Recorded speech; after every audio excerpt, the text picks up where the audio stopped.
Super. All good to go, Fantastic. Thank you. Alrighty, guys, we will make a start.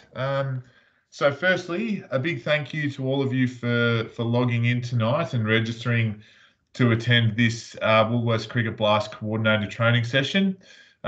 We have catered this session for coordinators of 3 or more years experience. So we're looking forward to getting into the session. If you are a new coordinator or have only 1 to 2 years experience, that's absolutely fine. I'm sure you'll take some really good pointers out of this session as well. So while we are meeting online today and across a variety of locations, I'd like to acknowledge the traditional owners of the various lands from which we are all joining and pay our respects to elders past, present and emerging. Before we get into some introductions, just a little bit of housekeeping.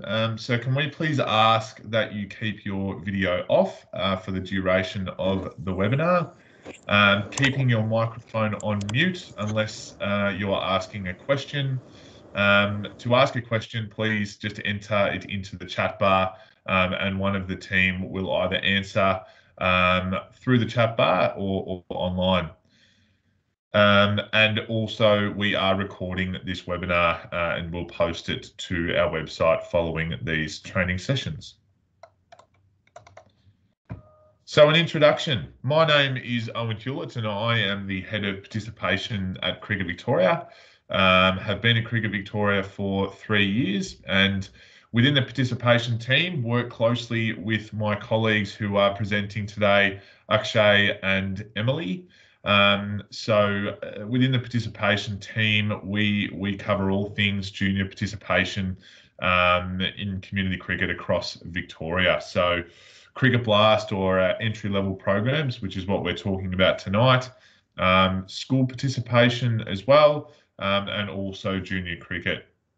So the photo that you see on the screen there is a picture of me in the Renegades mascot suit, making an absolute fool of myself up on the podium there, doing some sort of dance move that I'm sure is completely wrong. So that was back when we hosted the World T20 World Cup, Women's World Cup, which was a fantastic event. I'll hand it over to my colleague Akshay, who is going to introduce himself. Thanks, O. Fantastic. Hi, everyone. My name is Akshay Kordot. I recently started as a junior programs lead, working in the participation team here at Cricket Victoria. So I work alongside M, who runs the Renegade side, and I do the Star side of things. So my role basically is to help cricket managers from the Stars region grow and support the junior level programs or the entry level programs like your Master Blaster and your Junior Blaster programs, and also your various junior cricket formats. So that's basically what I do in the Stars region. So when I say Stars region, it's anything that you can see on your screens there. So anything green's the Stars and the red side is M. And now I'm going to handball it over to M for a quick intro. Beautiful. Thanks, Akshay. So as mentioned, I have the same role, but mine is the Melbourne Renegades side of town. So all of those little red regions down there, working with the cricket managers. I also work across the female funding projects that we run as well. So my little picture there is me at a packed Boxing Day test back in 2019. So fingers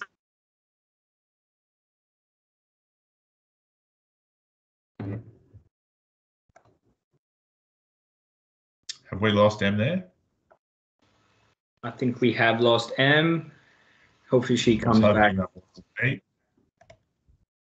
Fingers crossed she comes back soon. I will, while we're waiting, I might just get into the next bit. She's still not with us, Akshay? No, no. Also, she's still frozen. I'm sure she's going to jump back on the call soon. So let's hope she comes back. That's all right. 18 months of doing webinars and we're still having technical issues, as I'm sure you're all very much accustomed to. So we'll get into the agenda of this evening. So firstly, we'll be covering off on returning to Cricket Blast in a COVID-safe environment. Obviously, you'd all be aware that we're returning to train and play in community sport, which is very exciting. And there's a lot of easing of restrictions across the state.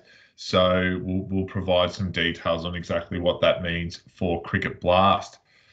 Secondly, we'll talk about promoting your program and creating awareness for your program. So we'll go through some great tips and tricks there. And we're also very lucky tonight to have a guest presenter who will be talking about his coordinator journey and specifically what his club does in this space. So really looking forward to that. And then the third point there is we're going to touch on transitioning kids from Cricket Blast to junior cricket. So one of the key roles of a Cricket Blast coordinator is ensuring that we're creating really fun and engaging programs for the kids so that they continue on into junior cricket and hopefully senior cricket. So some great things that we'll be covering tonight. I'll handball to Akshay now, who is going to talk through the Australian Junior Cricket Pathway. Thanks. Oh, fantastic. I reckon just to give Em a bit more time to get back on the call, I'm going to quickly ask everybody to jump on the chat function and tell us how many years of experience you have as a Blast coordinator. So 3 years, 4 years, 5 years, just smash in the number of years you have been a Blast coordinator, just so that we can gauge the amount of experience we have on this webinar today. Thank you. I can see a lot coming through. Good stuff. Keep them coming. So this slide, what you can see in front of you is the Australian Junior Cricket Pathway. As you know, it's a staged approach that starts with your entry-level programs on your left, with the Junior Blaster and your Master Blaster program, which then progresses onto your Junior Cricket 1, 2, and 3 formats. Again, a sustainable pathway model for you to create a holistic club environment where you can teach young blasters and your junior cricketers some essential skills to, one, play the game, be challenged, and love the game on the long run. So it just feeds into your senior club as well. So this, by having a good, strong junior cricket pathway at your club, you're going to produce some good cricketers that are going to feed in ultimately into your senior club team. So great starting point here. But from a blast coordinator perspective, you would be focusing on your Junior Blaster and your Master Blaster program. So with the Junior Blaster program, that's for kids aged 5 to 7. It runs for 60 minutes where young blasters learn new skills and have a good introduction to the game. It's another opportunity for them to interact and make new friends from around the community. With the Master Blaster program, it's for kids aged 7 to 10, 90 minutes, a slight extension from your Junior Blaster program, which encompasses two different aspects of, one, promoting skill and also giving these blasters an opportunity to put all the skills that they learn into a modified game of cricket. So it's a great transition, and it's good that you as a coordinator can have both these programs at your club to ensure you can produce some good cricketers. With that, I'm going to pass it back over to O, who's going to take us through some return to blast and some COVID-19 information that you can keep in mind. Perfect. Thank you, mate. Yeah, so the first slide here that we touch on in terms of returning to Cricket Blast in a COVID-safe environment is the club responsibilities. So as Woolworths Cricket Blast coordinators, we don't expect you to be across absolutely everything at this stage that you need to know in terms of meeting all of the COVID-safe requirements. The first point there is the COVID-19 safety officer. So this is a position that every club and or association should have in place.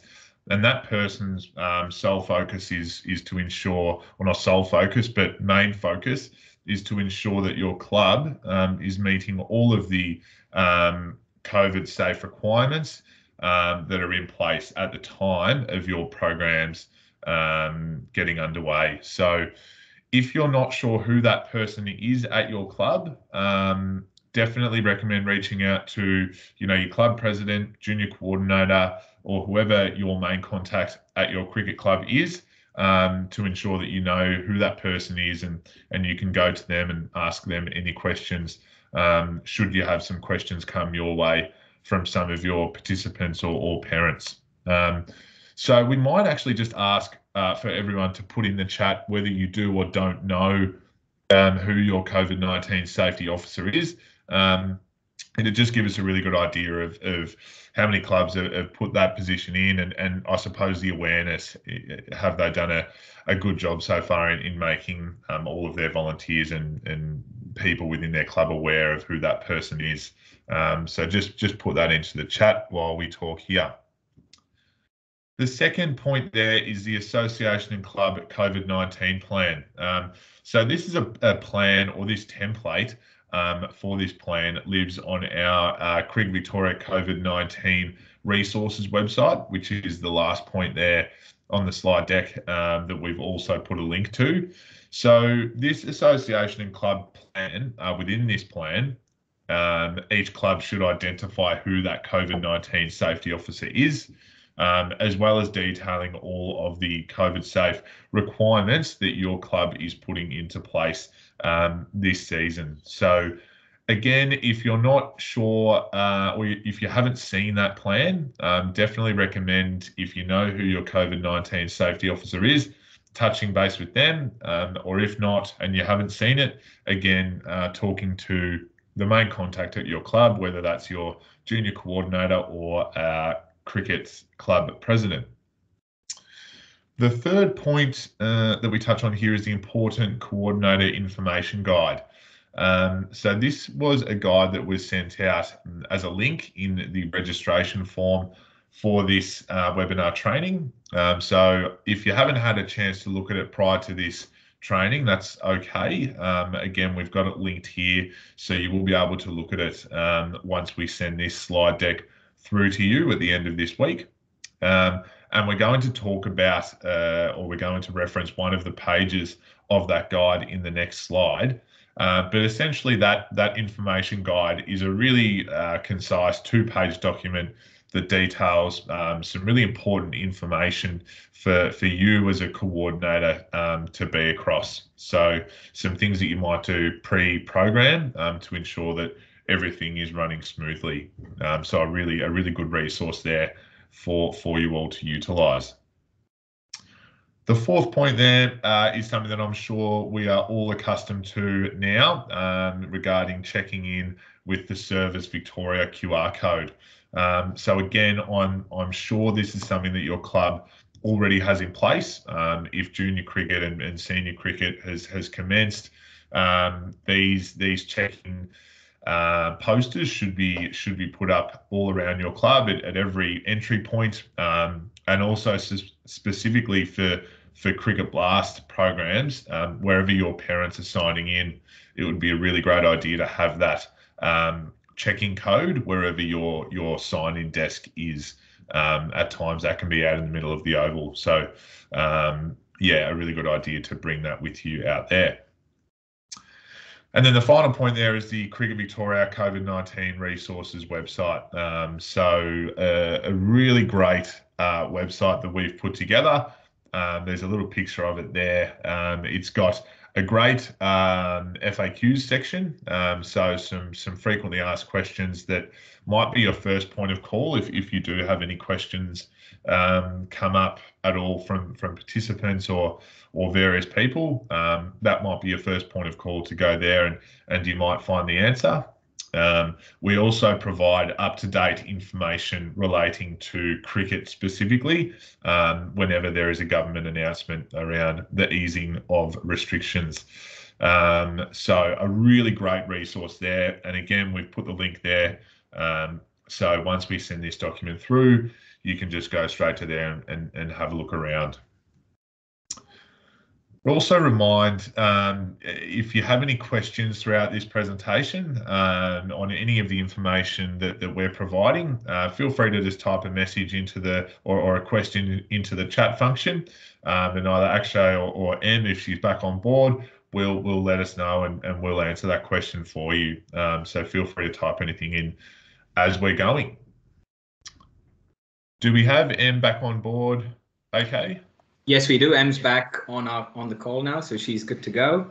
And we've also got one good question there from Stephen, who's just mentioned how it's going to be hard getting registrations this year with borders opening and people being able to travel. Yes, that is a concern, but again, it's how you market and promote and try to get most of your registrations back on board. So yes, that is a challenge that we all are facing, and we hope that we can find answers for them, Steve. Over to you, Em. Awesome. Thanks, AK. I also just saw Tim has also said in there that their clubs had the largest sign up of the last 3 years. So that's a really great result. And we are seeing a couple of clubs sort of have that sort of uptake, because I think, you know, there've been some kids that haven't been able to get out and do the sports that they love over the last, 18 months. So hopefully cricket is the offer and the answer there. So getting into this next slide. So apologies for my little withdrawal from the meeting there. You got to love technology. Now, as Owen mentioned, this is an outtake from the important coordinator information guide that you may have seen when I've sent out the reminder email today, and hopefully you've had a chance to have a look. So this just sort of runs through, I guess, where to, as we spoke about returning in a COVID-safe environment. So step one up the top there is setting up your program on My Cricket, which hopefully you've done, and that's how you've sort of got to here today. We do ask that if you have got some dates that, you might have set this up months and months ago because you're super organised, and the dates may have already been, or they may be sort of coming up in October, late October. Now, we do ask that you sort of change these to make sure that they align with the recommended start date and back to when we hit 80% double dose. If you do have any troubles with these, because we have seen some examples of that, where if the program was due to start and the dates have sort of already popped up, that there may be issues there. If that is the case, just pop something in the program description box that is on Play Cricket and My Cricket. That's where you'll enter it, just to allow participants to know when it is that your program is starting, and to also give prospective, I suppose, parents and participants, people that are having a look at your program, an idea that they haven't missed half of it already. Moving on to step two there, so promoting your club program. There's some examples there through social media, school newsletters, and we've also got in those little blue bubbles there as well some resources that we have sort of put together at both Cricket Victoria and Cricket Australia. So the top one is a marketing collateral website linked to the Community Cricket website, which is fantastic. It's got some awesome stuff on there that you can edit and personalise to suit your club. And the other one there is our webinar that we ran last season that was fantastic and has some really great tips on different ways to promote your program. So you'll be able to touch on those links at the end of the session when we send out the presentation. Moving on to step three there, we have Anywhere Blast. So if you're not familiar with Anywhere Blast, it is an awesome program that is an online version, basically, of your Cricket Blast program. It's a really good one to get the kids using while they're waiting for your program to kick off in person, and a really good opportunity if they've already got their kits, their participant kits, to get out and use that equipment and everything too. So that's really good to send out to all of your participants that have registered, and it just gets them excited for your program coming up. Step four there is, of course, the best one, getting out to actually enjoy some cricket. So an example of a suggestion there is to send out an email to your participants before the program, generally about a week before, just to make sure that the parents are across all of the details and everything, in case anything's changed since they would have registered, and just making sure that you're all aware of what perhaps the COVID protocols are when arriving and everything as well. So that's a great little flow chart there that you'll be able to find in the information guide, and some good tips to get you started this season.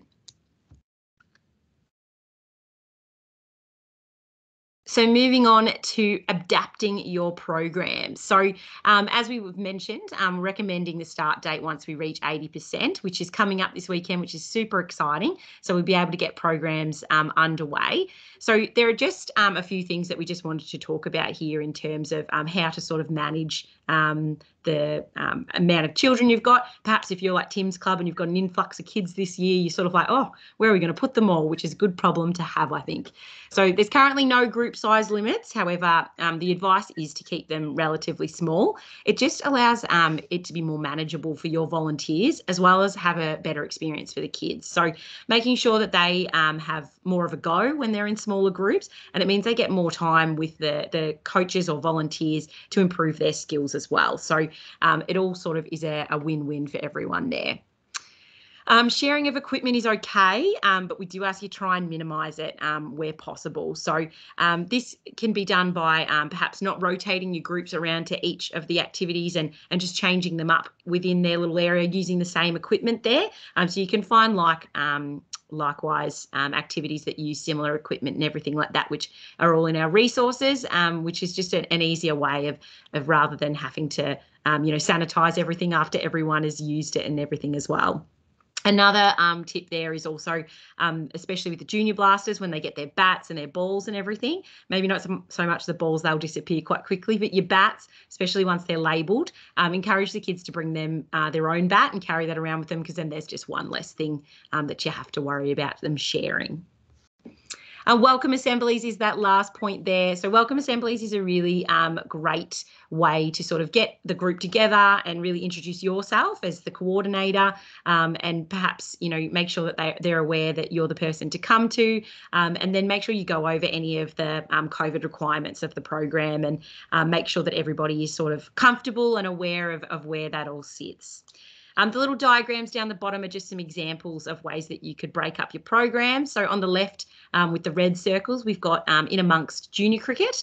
So if you had some junior cricket games, and you could run your blast sessions in and around that. And then on the right-hand side there, you've sort of got a breakdown where it's just singly junior or master on the oval. So keeping those groups to around your 10 to 15 is probably the ideal size for your junior blast. And then obviously master blast, you're going to need about that 12 to get your game going. So they're sort of just some ideas. And I'm sure each space, each ground is different that each club will have, but you'll manage to work it in there nicely. So that's a little bit of an idea of how to adapt your program.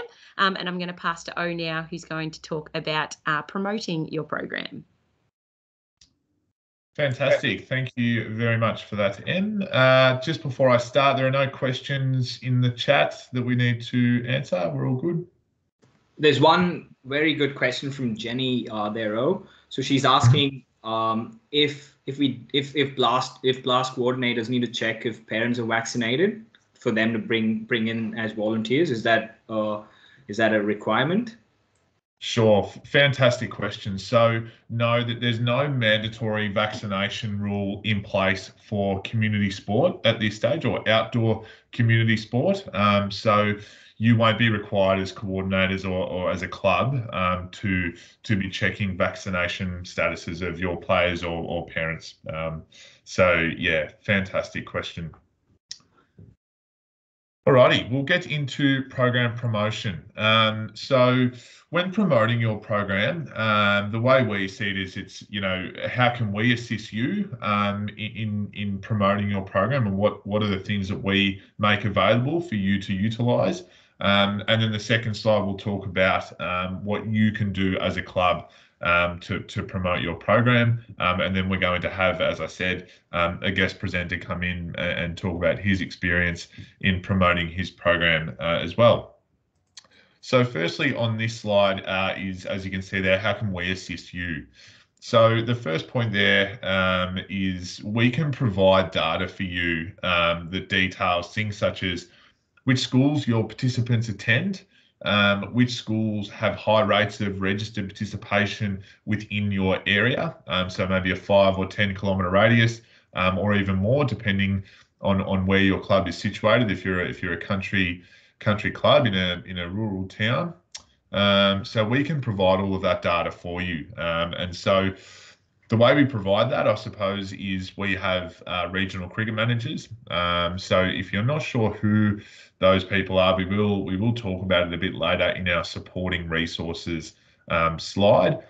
Those cricket managers are out in the field, and so we have one to each region of Victoria, and they'll be able to I suppose provide that data for you and support you in analysing it and the final point there that we talk about, linking your club to schools. So yeah, some great information that we can provide you there. The second point is marketing collateral. So there is a national marketing campaign that is led by Cricket Australia and assisted by us at Cricket Victoria. So that includes things such as Facebook and Instagram advertising, TV ads. I'm sure you've seen plenty of TV ads over the past few weeks. I know whenever I log into Facebook on my phone, the first thing that pops up is a Cricket Blast ad. So there's plenty of things happening within that national marketing campaign. So that's definitely a way that we can assist you. There's things such as boards at local Woolworths stores that get put up. I'm not sure if they're up yet, but they definitely will be come summertime. That link there, as Em outlined when she was taking you through the coordinator guide, is just a link to the marketing collateral page that we have at Community Cricket. So some fantastic collateral there, social media, tiles, some flyers, posters. There's plenty of stuff there that you can put your own club details in and then use to promote your club out to your community. And then the final point there, which I touched on at the start, is we can support in linking your clubs or your club to local schools. So using that data, we can get very targeted in which schools you should be approaching if you don't know already. And I know some clubs are fantastic in this space in knowing which schools their kids are going to and which schools in their area they need to target. But we're also there to help you if you're a little bit unsure. So within the schoolyard, there is some fantastic opportunities to promote. If you've got a connection with the local PE teacher or just a teacher within the school, it's a great way to get in there and get your flyer in the newsletter or some other promotional opportunities, such as presenting it at Assembly or doing a flyer drop, before or after school when the parents are dropping the kids off. So a really important thing there for clubs to do is to create some strong connections with the schools in their area, and we can definitely support you in facilitating those connections. So that was a bit on how we can assist, and so now we look at what can you do as a club or as a Cricket Blast coordinator to promote your program. So the first thing that we've touched on is connecting in with your local cricket manager. So again, if you're not sure who that is, the president or the key contact at your club definitely will know, and so it's best to get in contact with them. And they'll be able to assist you in making contact with your cricket manager, and they'll be able to assist you in this space and provide some excellent guidance. Second point there, which is a really important one, is making a connection with local government. So I'm sure that there are people within your club that have connections into local government, and they're really keen to help you and support you as a club in getting programs up and running, and making sure that there's awareness out there for all of your programs. So a really important one there. Obviously, as Cricket Blast coordinators, we're not necessarily expecting you to have those connections. You very well might, but definitely something to connect in with the committee of your club, and ensure that you've got a good relationship with local government and you're promoting your program through there. The third point here, which to me is probably the most important one, is establishing a fun and engaging program. So this is, it's probably no secret to anyone on this webinar right now, but if you've got a really fun and engaging program that kids and parents are loving, they're generally going to stay. And what they'll also do is they'll go and talk about the program to their friends, and at the school, kids might talk about the program to their friends or parents during assemblies. Word of mouth is definitely the most effective form of promotion. So if you've got a fun and engaging program that kids and parents love to be at, then generally that's going to filter out into the wider community, and people are going to start hearing about it, and they'll, they're a big chance to come down and see what all the fuss is about. Fourth point there, having a strong presence on social media. So things like, your own club Facebook page, an Instagram page, if you've got one, are great tools. And then a really important one there is engaging community pages. So understanding that a club's Facebook page probably only has the members of the club that follow it. So when you're posting things about your own program, it may not get the intended reach that you would like. So just having an understanding of what community Facebook pages are out there, and I'm sure that if you reached out to them, they'd be more than happy for you to post on there and post details about your program. Generally, those community pages have a lot more reach and hit a lot more eyes. So a really fantastic idea there for you while promoting your program. And then the final one there is again, creating strong connections to local schools in your area. So that's something that we can assist you in creating. But then once we sort of, help you get that relationship, it really is up to you as a club to ensure that you're maintaining that relationship, keeping in regular contact across the year, and mainly in the lead up to cricket season and during cricket season. But yeah, really important one there to make sure that relationship stays strong and you know which schools you should be targeting.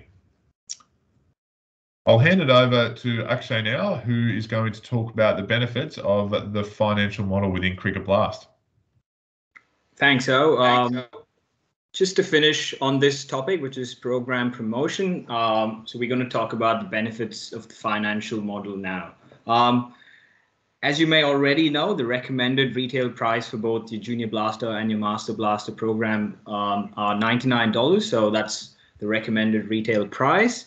Some clubs do charge higher or lesser, and this is based on their target audience and the quality of the program they deliver. So if you do have a target market that where you can attract participants to pay $99, do charge $99, but that's something that you can make adjustments to based on your target audience, and also the quality of your program. So if you believe you run a good quality program, do feel free to charge $99. So when I say quality of your program, it's important that as Blast coordinators, you understand that it's not just the one session. It's 8 sessions, 6 to 8 sessions that these kids get an opportunity to learn and grow as cricketers. So it's important that you as Blast coordinators do promote your program and the other benefits of having kids walk into your club rooms and into your cricket pitches for those 6 to 8 sessions. So you provide them with more than just one session. So you are charging $12 to $16 per session, which is a win-win for a lot of parents and kids.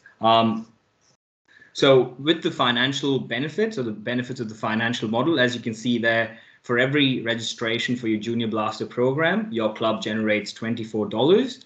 And for every registration for your Master Blaster program, you get $69, which is a good sum of money. So just to put that in a bigger picture, so if you have a program with your Junior Blasters that have 25 participants, you are going to generate close to $600 from your Junior Blaster program. And comparing the Master Blaster program, it is a larger sum. You can generate up to $1,725 for 25 registered participants. So again, a great way for you to for your club to generate some revenue, which can then be put back into your Junior Blaster and your Master Blaster program. How can this money be put back? By one, having good junior coaches, so you can get your junior and senior players at your club to come in for a few sessions and run some fun activities for them. You could also do fun social events after your program, just to create a bit more of a social interaction and get your blasters to have a memorable experience. So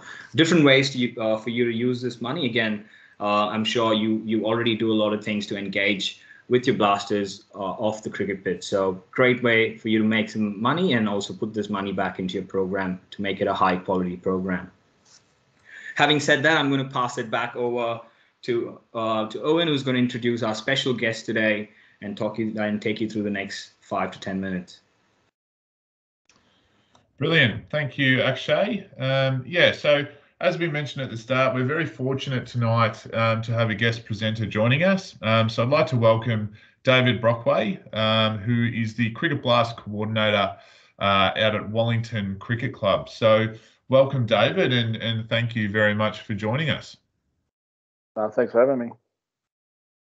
Perfect. So firstly, and I will start by saying at any time, if you guys have any questions for David about anything that he talks about, please just put it in the chat and we'd be more than happy, I'm sure, to answer at the end.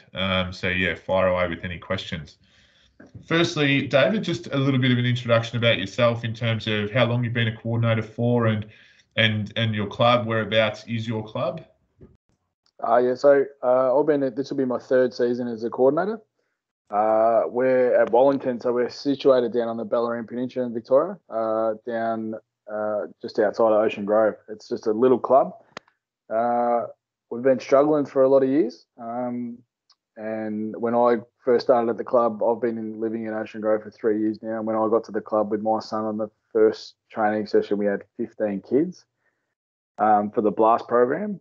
And no junior program at all. And this year, we're happy to announce, obviously, that we've got 110 kids signed up already. We tried to cap it at 100, but there was a couple of parents that slipped in just at the last minute. And we've got our first under 11s team, which we haven't had in 5 years. So the club's really moving forward. Unbelievable. That's a big 3 years for the club. Yeah, going huge.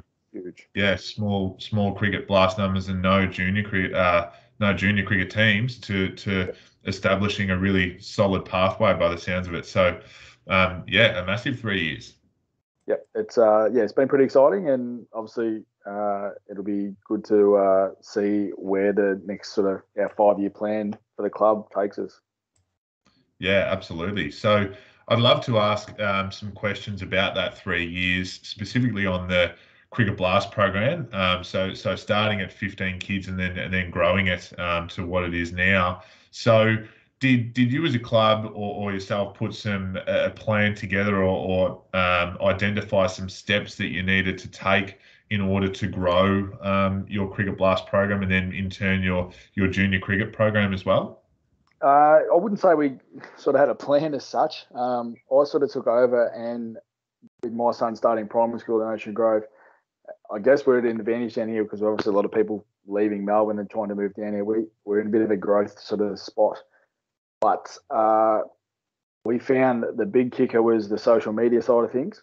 So we went from 15 kids to 60 kids in 1 year. And it was basically through pushing it through the schools and really smashing the social media and the community websites down here and getting the kids in. And then once we got the kids in, our focus, we had a plan to keep the kids. So that was our big focus, get them to training, and then we had a good program to try and keep them for long term, which is what we've done and obviously grown from last year to this year. Yeah, fantastic. So I'd love to sort of talk about specifically that school promotion and social media. Was it purely just posts and putting the flyer in the newsletter, or was it going to assemblies and talking? Yeah. Yeah, so it was basically for me, my son started prep when I took over. So for me, it was word of mouth. I could get around the prep parents. We also were able to get in touch with other schools with newsletters and stuff like that. But it's not just from Ocean Grove. We attacked schools around the area. Wallington sort of falls in a position on the Bellarine where we sort of fall in between about probably 4 or 5 other little towns, and we're sort of in the middle of nowhere. So we're able to just sort of tap into those schools and get those kids from all those areas. COVID probably helped us a little bit. A bit like Tim before, our program grew in that first years because the kids hadn't done anything last year and they wanted to play sport. So that sort of helped us in a way to get. They wanted to cap it last year, and I said, no, let's just see where the world takes us, and we got 60 kids last year. So fantastic. Yeah, it is interesting the COVID impact. It's been varied across the state, I think. And some clubs, like yourself and Tim, by the sounds of it, it's a lot of parents and kids have spent 12 to 18 months not being able to participate in sport at all. So they're really keen and eager to get out there and participate, which is fantastic. I'd like to touch on, you mentioned once you got the kids in, the plan was to retain them with a really fun and engaging program. What were some things that you put in place to ensure that your program was a really good one? The first thing I took when I took over, it's about keeping the kids engaged for the whole hour. We didn't really run a separate master blasters last year because we only had 10 master blasters. So I incorporated that into the juniors, but had them as their own separate group. And I was able to I sort of pushed them a little bit harder when I had them as a group. But things like we have a free sausage sizzle after training. So all the kids get a free sausage sizzle. So off-field was a real focus for the kids and the parents. Obviously, the parents are 50% of our, keeping the kids there. So if we can keep the parents happy through having a good facilities or having nice facilities and stuff and keeping them engaged with things. But obviously, the kids on the ground, we kept the group small and kept it interactive the whole time. So I moved away probably from a bit of what I found with the junior blasters and probably to the master blasters to an extent with the 7 and 8 year olds. Some of them aren't skilled enough to play a game of cricket, so they lose interest. Where if you keep honing in on their skills with little drills, that keeps them more interested to come back the year after. So I run the program slightly different to what probably Cricket Australia advised or Cricket Victoria advised, but it's more about keeping the kids active and basically involved the whole time for the whole hour. Otherwise, they just lose interest and they don't want to be active on the field. And then obviously you go into the off the field things, the barbecue.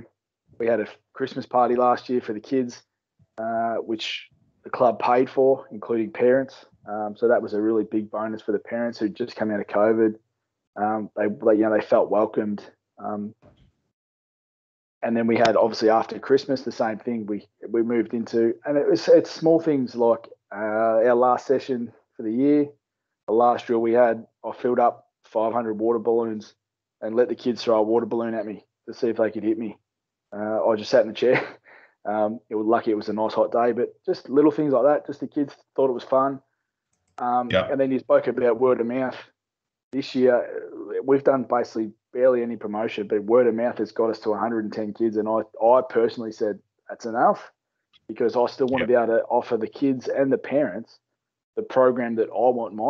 I've got 3 boys that I want my 3 boys to be able to be involved in. I've seen programs like Auskick that it's organised chaos and the kids don't get the attention they deserve and they lose interest. So that's what we don't want.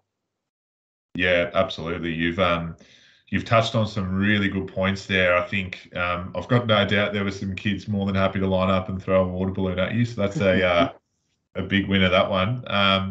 And I think touching on the fact that, with the 7 to 8 year olds that aren't quite ready for Master Blast, the junior pathway, or I suppose the way that we've implemented it is we've got, I suppose, age groups that are, I suppose a bit of a recommendation, but the way that you've based it on skill level is perfect. Just because we've got a kid that's 8 or 9 years old and they fit that age or that recommended age bracket for Master Blast, but if they're not ready and if they don't have the skills, it's okay to keep them in the Junior Blast program and keep focusing on those skills. Yeah, the way I break it up, I go through the whole list of kids and I break them down into their age groups. So I think someone just asked the question, how I manage 110 kids. I don't know yet. No. But no, the way I've done it last year was I broke the kids down into 7-year-olds, 6-year-olds, 5-year-olds. So if you're in a group of 15 kids, you're in that group with 6-year-olds. So it's not worth putting a 6-year-old in a group with an 8-year-old because the 8-year-old's got obviously better skills or a bit bigger and things like that. So I try and keep them in their groups of age specific. And that also keeps them with their friends usually, which they want to be. They do that sport half of the time just to be with their friends. So I found that as a real key. 110 kids. We've got an information night tomorrow night prior to starting next week with a plan to try and obviously get as many parents to help on field. I've already got 6 or 7 dads that are willing to help on field. and that's going to enable me to break the kids up into hopefully groups of no more than 15. And again, as the map showed before, I'll have them set up 6 groups of 15 plus I think I've got 23 master blasters, and I'm gonna change their training and basically train them like an under 11s type group. I know myself and Bowen Heads do it. They do like a net session where the kids get the master blasters, I know Bowen Heads don't have master blasters, but they have that group where they're good enough to play under 11s, but they're not quite ready. They have like a net session where it keeps the kids engaged and just gets them introduced to basically training like an under 11 crew. So that's probably how I'll look to train the master blasters this year, just with having little mini games at the end just to tie in to the program. Yeah, absolutely. No, that sounds fantastic. And again, it's just continuing to go back to that skill level. If they're sort of ready for the next step, or if they're halfway between, the things that we have in place or that we recommend are just sort of guidelines, I suppose. You guys as coordinators have the best understanding of each individual kid or a group of kids and what they can and can't do. So I think the final point, I was very interested about the information night. I think that's a fantastic idea and something that I would really recommend a lot of clubs to do, or all clubs to do. And I think by the sounds of it, Dave, it sounds like that's a really good way for you to get parents on board as well as helpers of the program. Yeah, look at Wellington, we've got like I said, we've got a western setting sun and a club room that looks over the ground. So it's not a bad place to come and have a drink on a Friday night. So I've sort of put it out to the parents that this Friday night, you don't have to book. We're COVID safe. We've got, under the numbers that we can have with the COVID community facility, you can have some people there to have a beer on a Friday night. We're lucky enough to have a park right next to the club rooms, being a council facility. So I've sort of advertised it to say, hey, just come and have a social beer on this Friday night so we can give you some information, about the program, suss out some helpers, but also try and outline the COVID safety plan for everybody, because obviously that's key as well in relation to like being double vaccinated and the like around community facilities. Fantastic. Yep. It all really sounds like you've got some great plans in place and some really good ideas in engaging parents and making it a fun and engaging place. We are sort of a little bit tight for time there, so I'm not sure if we've had any questions come through for Dave, or Akshay. Have we had any questions come through there? We've had a couple. I think Dave did answer one that you must have seen pop up on your phone there, but we had one from Brett just asking about the under 11s and just asking, was it access to a formal ground that restricted the establishment of the under 11s, and if that was, how you went about securing facilities? Yeah, so it was actually the kids. We didn't have kids that fell into the age group. So our master blasters from the last 2 years are now of age, where we think they're ready. We ended up having a bit like a come try me day for the under 11s, and we only need 9 kids to play, and we had I think 8. So we definitely stepped up. When you've only got one team, it's not too bad because we can do like you've seen before with the oval. The kids can play in the middle every second week. But we've also been lucky enough. We've just secured a second ground in one of the newer states down here. So for that, obviously for the going forward, plus the primary schools up the road would be our third ground if we were to, because hopefully next year we have 3 under 11 teams. That's the plan. Excellent.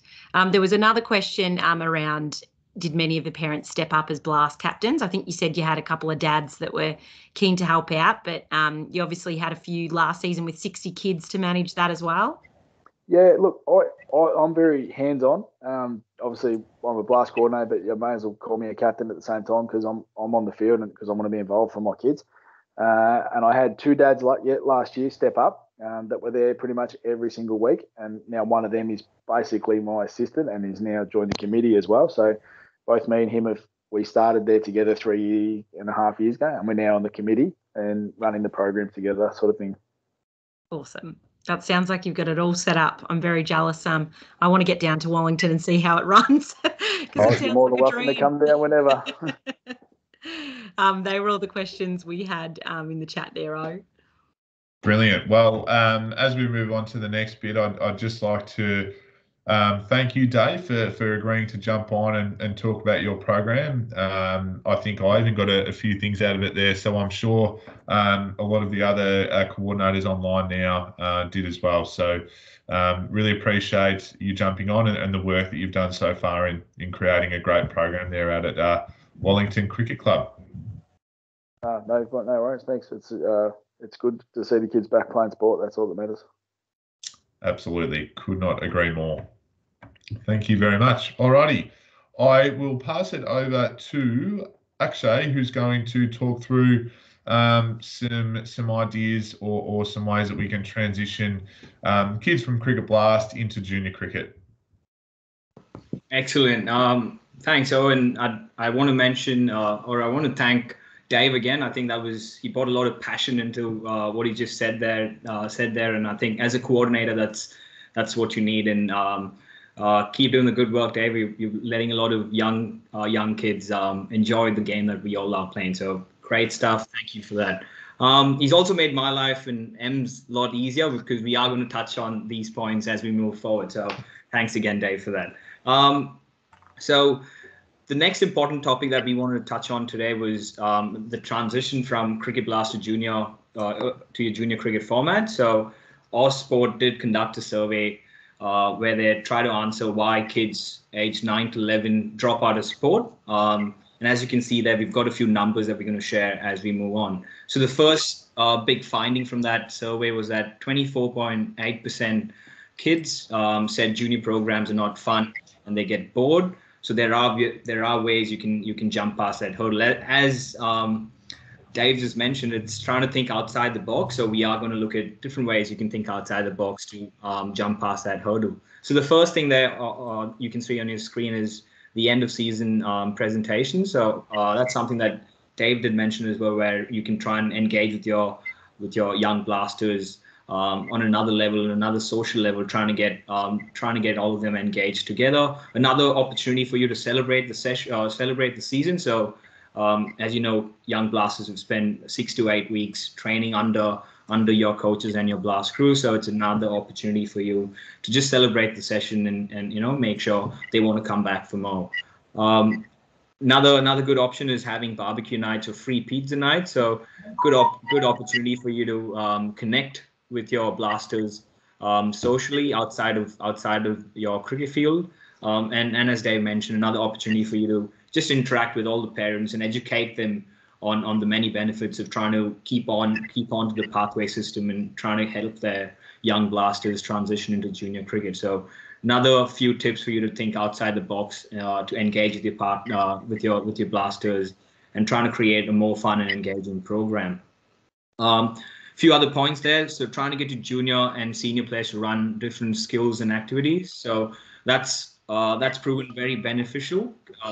Speaking as a coach myself, we always understand the importance of having a different voice at session. So rather than listening to the same coaches every week, you want to give them a different voice and a different perspective into how they go about playing the game. So tap on to junior cricketers and your senior cricketers who are passionate about coaching and helping junior cricketers. Try and bring them into your sessions so that they can run a more interactive session or provide more insights from a playing perspective as well.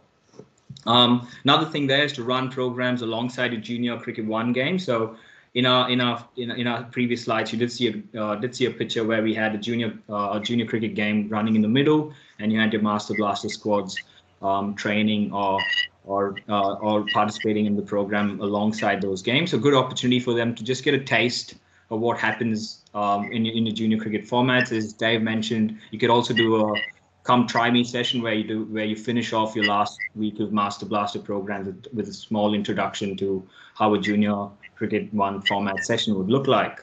And the last point there, junior cricket 1 is played in T20 format. A lot of young kids watch Glenn Maxwell and Zampa and all your stars playing cricket on TV, and they create a lot of buzz with the T20 format. So telling parents, telling these young blasters that the next stage in your game is T20 cricket, so that they can come back and enjoy that format is another way you can try and get more of your blasters to come back and re-register into junior cricket format. So different ways you can think outside the box. Again, I know you've got different ideas. Please feel free to share them on the chat function. If you've got different ideas that Dave hasn't mentioned today, just smash them through in the chat and we can share that with the entire group. With that, I'm going to move on to the next slide.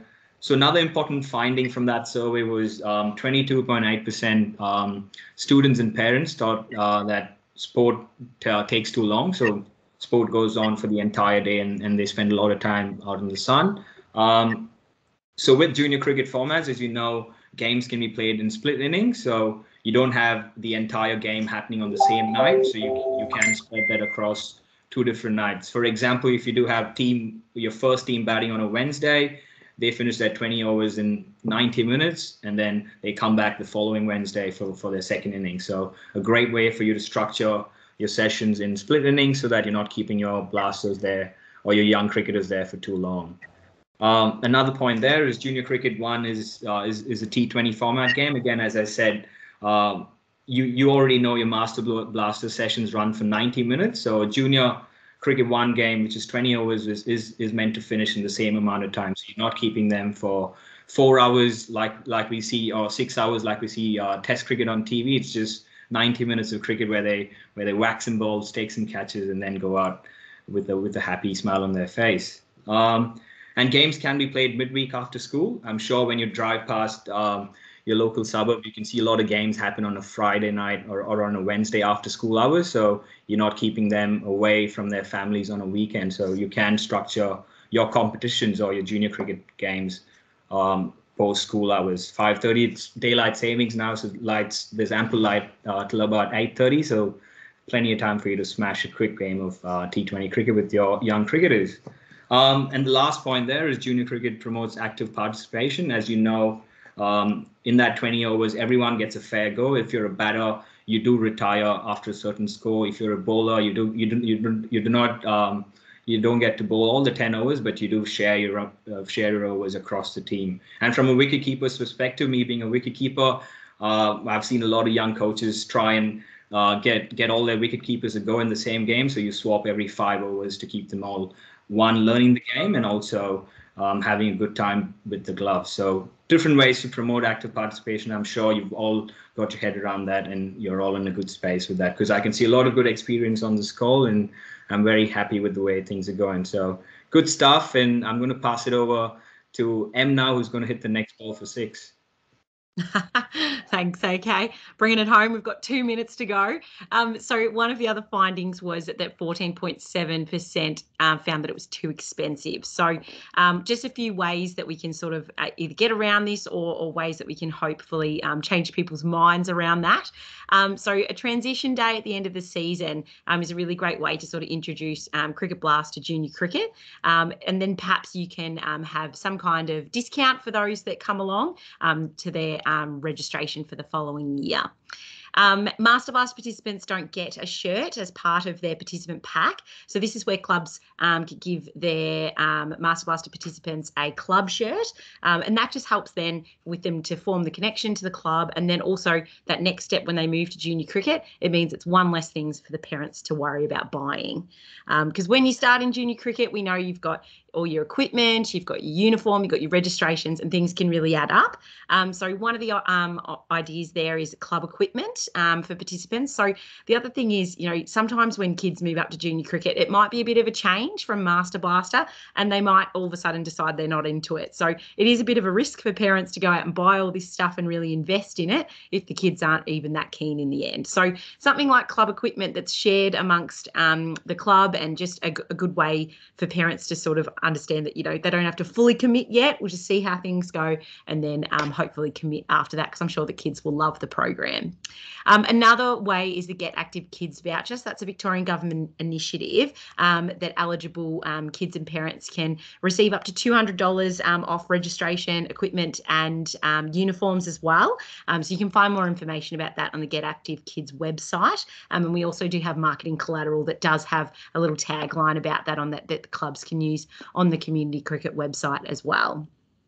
The last one there is the offering of programs. This is what I was talking about changing minds. So it's a bit about sort of just calling out the value of the program. AK mentioned earlier, you know, there's weeks and weeks of program, you know, 6 to 12 weeks generally. You get a participant pack. You might have all of the equipment and everything there. And then there's club-based activities. Dave mentioned earlier their Christmas party. They have barbecues. There's all this awesome stuff that they get involved, and it's all for $99. So when you think about it, it's an absolute bargain, and it just hopefully will then flow onto junior cricket. They'll have great experience and they'll stay in cricket forever. So we'll see how they go. I'm going to pass to Owen now to wrap it up and go through our resources that we've been talking about.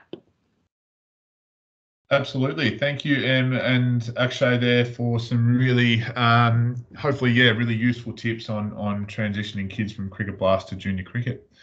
So just finishing off now with a supporting resources slide. So a lot of what we've spoken about now, we sort of hopefully bring it all together and show you where to find some really useful information.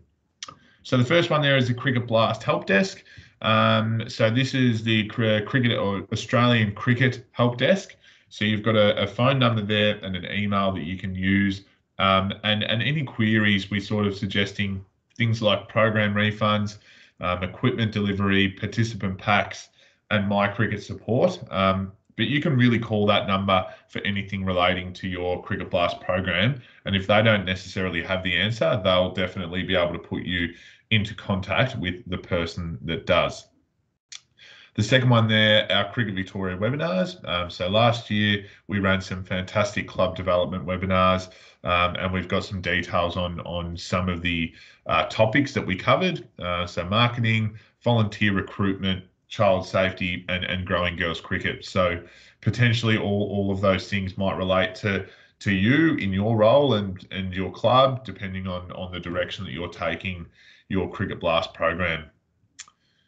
The Community Cricket website is there. So this is essentially the new Cricket Blast app. So it's a mobile-friendly website. We have discontinued the Cricket Blast app. So all of the great benefits or all of the things that were on the Cricket Blast app have moved over to this website. So things like the coordinator handbook, activity videos, skill cards, and online Cricket Blast training, which would be a fantastic extension of this program or this webinar that you've just participated in, can all be found at that website.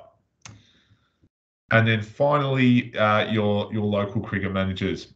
So again, our website is being updated at the moment. We've just had a lot of new staff and a bit of a restructure, so we're just updating that at the moment. But yeah, your local cricket managers are a great contact to have, and they'll be able to help you with a lot of your cricket related matters within your club.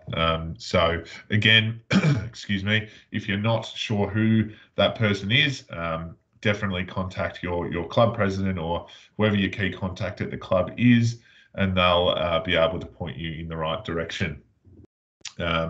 So again, we will be sending this slideshow to you with all of these links and information for you to look over at the end of the week. So this will be coming shortly. That brings us to the end of our session. So before I open it up to any questions, I would again just really like to thank you all, firstly for coming onto this webinar and participating in the training.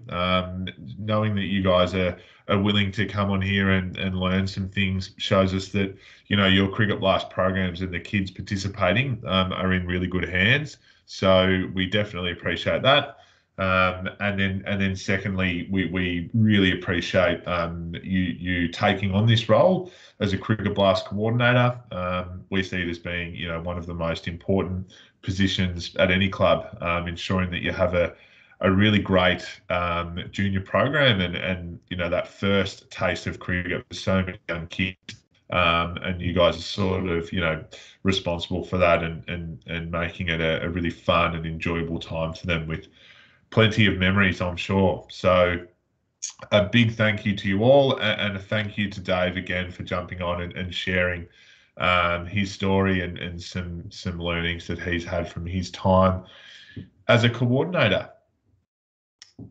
So are there any questions, Em or Akshay, that we need to get to there?